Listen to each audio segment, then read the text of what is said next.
también tenía un comentario que apuntaba más o menos a lo que dijo, no sé, no me enoja nadie porque soy un tercer segna, medio sapo también, que es una amiga que vive en un pueblo chico, que se asumió hace tiempo, ya tiene una relación hace 2 años estable y voy con mi polola a almorzar en la casa de mi papá y todo muy tranqui.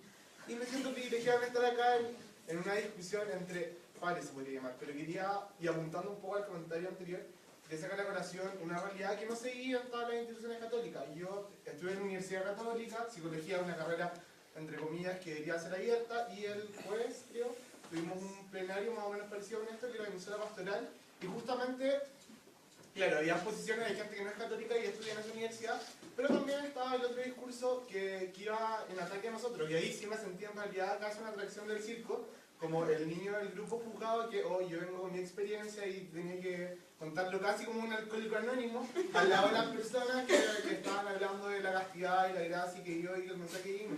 Y está bien, o sea, yo respeto ese discurso, pero en base a lo que él también dijo, como que la iglesia da pie para ese discurso de castidad en el medio de nosotros que tenemos otra visión también. Eso. Comentario, tampoco sé cómo va a salir, pero suscribo así un 100% de lo que decía Cristóbal, y creo que algo de lo que voy a decir puede también ayudar a la pregunta tuya. Vale. Y lo voy a situar en el contexto del maltrato y el abuso,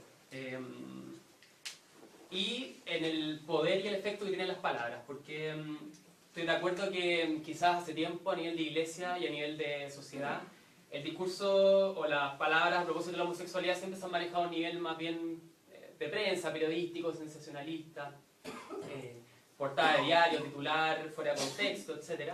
Que hace que algunos u otros entiendan más o menos a qué se refiere y por dónde va, y algunos más inspirados o privilegiados tienen la posibilidad de mantener un poco de distancia frente a los dichos, hacer las distinciones que es la persona, no representa a la iglesia somos un poco más, bla bla bla, y lo que todos sabemos y se ha comentado. Sin embargo, creo que a propósito de la violencia, sin duda que son palabras que no solo son desafortunadas, no solo son condenables, sino que son actos de violencia así, sin ningún cuestionamiento a mi juicio, porque son violencia verbal, violencia que sin duda que genera un impacto en quienes escuchan. Pensemos en los implicados directamente, en familiares de los implicados, gente que incluso dentro de la misma iglesia puede sentirse absolutamente tocada con eso, haciendo la misma distinción, el mismo trabajo como de discernimiento de dónde viene, en fin, pero son violentas igual. Violencia que hemos sabido por distintos medios, en el fondo, que ha llevado a consecuencias mortales en algunos casos, ejercidas por terceros, incluso cometidas por las propias personas. Y en ese mismo contexto creo que sí importa y sí es importante que aparezca alguien, cualquiera, el cura, un familiar, un laico cualquiera, una autoridad, lo que sea, que salga a condenar explícitamente ciertas frases o dichos que se dicen en relación a la homosexualidad, a los separados, a la cuestión que sea. ¿Por qué? Porque cuando se habla, y a propósito de los abusados por Caradima y todo el revuelo que hay, que se dice, que no se dice, que Sati visitó, que no visitó, que dijo, que no dijo, uno puede decir, claro, somos adultos, ¿por qué tiene que venir alguien a decirnos? Pero sí tiene que ir alguien a decir, y no Coiro, sino que Sati u otro, que diga explícitamente, nos desenmarcamos de los dichos del señor Medina, o de los dichos del sujeto que sea, porque eso ya es una señal que al menos para el común y corriente que está escuchando y que ve la portada del diario, que vive la población o que es de los círculos más ilustrados, puede entender, hay disenso real. No es un disenso del laico que está en representación de, sino que es un disenso que está dentro de la misma cúpula, en la misma jerarquía.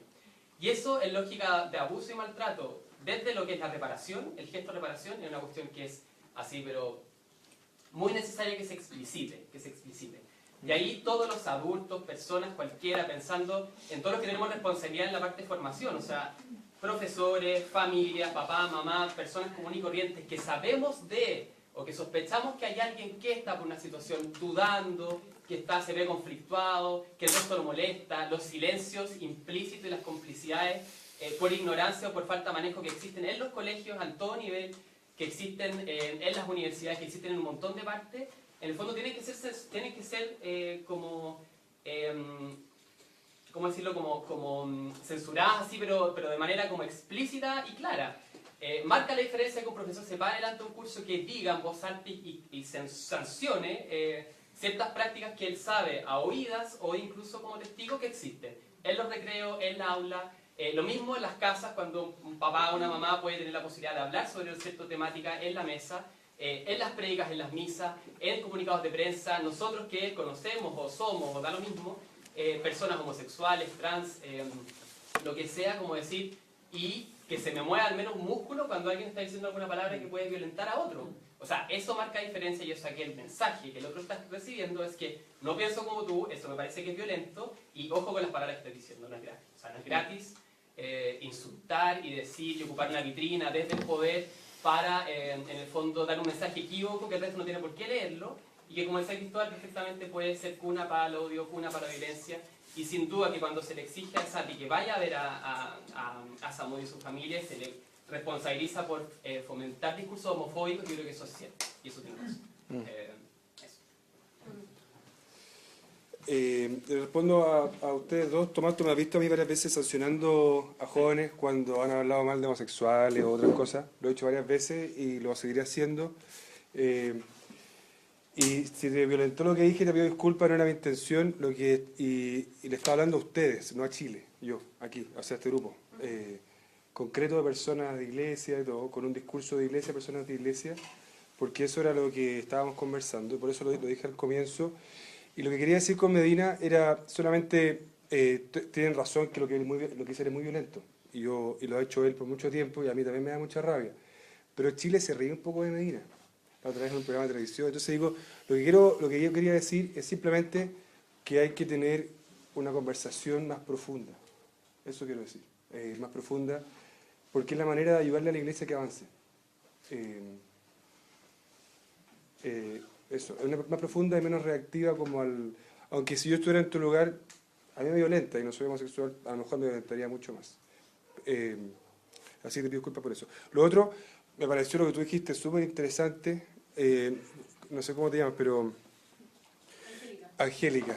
Y este contrapunto entre la moral social y la moral sexual me parece súper interesante.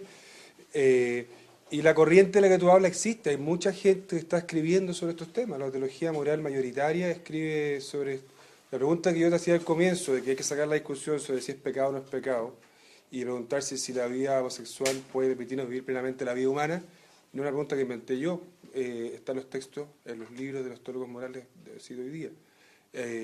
Hay mucho sobre eso, hay mucho que se está haciendo. Por eso que en la iglesia hay mucho más riqueza y conversación de la que vemos a veces en la prensa, eso quería decir. Que hay que buscarla y aprovecharla. ¿Puedo hacer un comentario? Por ejemplo, toda la regla de mi vida, que me ha tocado trabajar con hombres, el tema del espacio hueco, el maricón y no sé, las tallas sobre homosexuales o imitar al tipo así como amanerado, ¿no? La cuestión. Yo no entiendo de sociología ni nada, pero vienen muchos de los mismos hombres. ¿Ah? Entonces yo me imagino que en colegios de cabros chicos el bullying debe ser como mayor.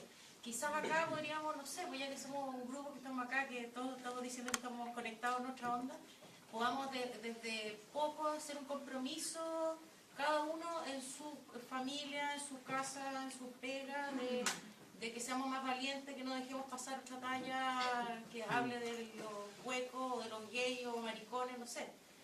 Algo quizás puede surgir en cada uno de nosotros, que empiecen a cambiar las cosas, porque al final es como... Es absolutamente cierto que en uno está el cambio.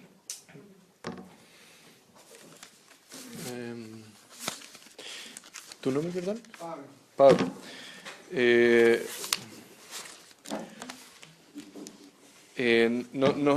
No sabría responderte como católico porque en realidad no me siento muy católico.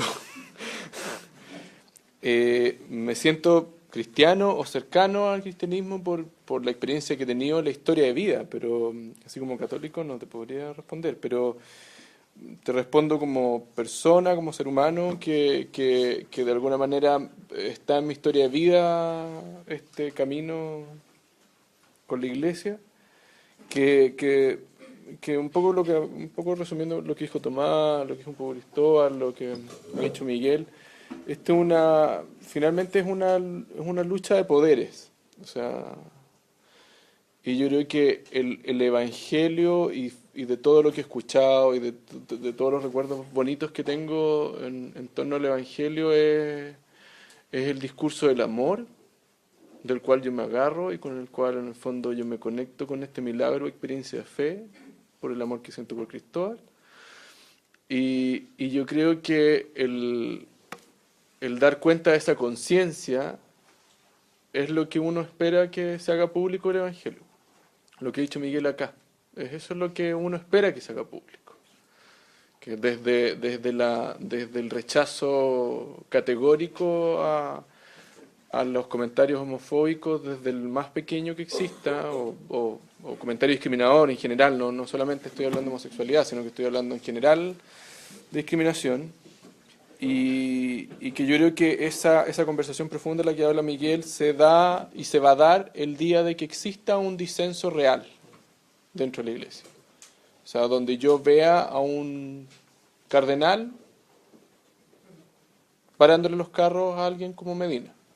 En ese minuto va a haber una conversación profunda en la Iglesia, vamos a ser testigos de un sismo prácticamente interno, donde se van a conversar estos temas en profundidad y donde realmente va a generarse una corriente, o no sé, va a haber un cambio como nos ha ocurrido quizás a todos en algún minuto, por lo más mínimo que haya sido.